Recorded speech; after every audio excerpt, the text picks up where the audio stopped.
তো আজকে আমরা চলে এসেছি ক্যান্দ ফলের ভিডিও নিয়ে, ক্যান্দ ফল কুড়োতে। তো মিশন ক্যান্দ, চলো শুরু করা যাক। যারা গ্রামে গঞ্জে থাকে তারা ব্যাপারটাকে রিলেট করতে পারবে। তো এখানে গাছের নিচে পড়ে রয়েছে, দেখুন কুড়িয়ে নিলাম। পেকে গেলে তখন স্বাভাবিকভাবে এমনিতেই বাতাস দিলে পড়ে। তো এটা হচ্ছে বাঁকুড়া জেলার একটা জায়গা, পলাশপুর বলে নাম। এখানে দুটো ক্যান্দ গাছ রয়েছে রাস্তার পাশে, এইটা একটা আর সামনে ওইটা একটা। তো কি হিউজ পরিমাণে ধরে রয়েছে দেখুন। এই গাছটা সাধারণত আমাদের পশ্চিমবঙ্গের বাঁকুড়া, পুরুলিয়া, মেদিনীপুর এইসব জায়গাগুলোতে বেশি দেখতে পাওয়া যায়। এছাড়া অন্যান্য রাজ্যে যেমন ছোটনাগপুর মালভূমি, উড়িষ্যা, ঝাড়খণ্ড, আসাম, অন্ধ্রপ্রদেশ, তেলেঙ্গানাতেও পাওয়া যায়। আলাদা আলাদা জায়গায় এর নামও কিন্তু আলাদা আলাদা। যেমন উড়িষ্যা, ঝাড়খণ্ড, আসামে কেন্দ্র নামে পরিচিত, আর অন্ধ্রপ্রদেশ, তেলেঙ্গানাতে টুনকিও বলে। যাই হোক, আমরা কেন বলে জানি। চলো পারা যাক এখানে। ওই দুটোতে তো কিছুই হবে না।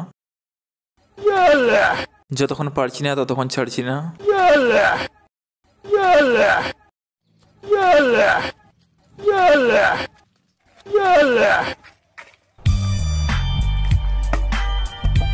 বারবার অসফলতার পর ফাইনালি এইবারেরটাতে অনেকগুলো পাওয়া গেল।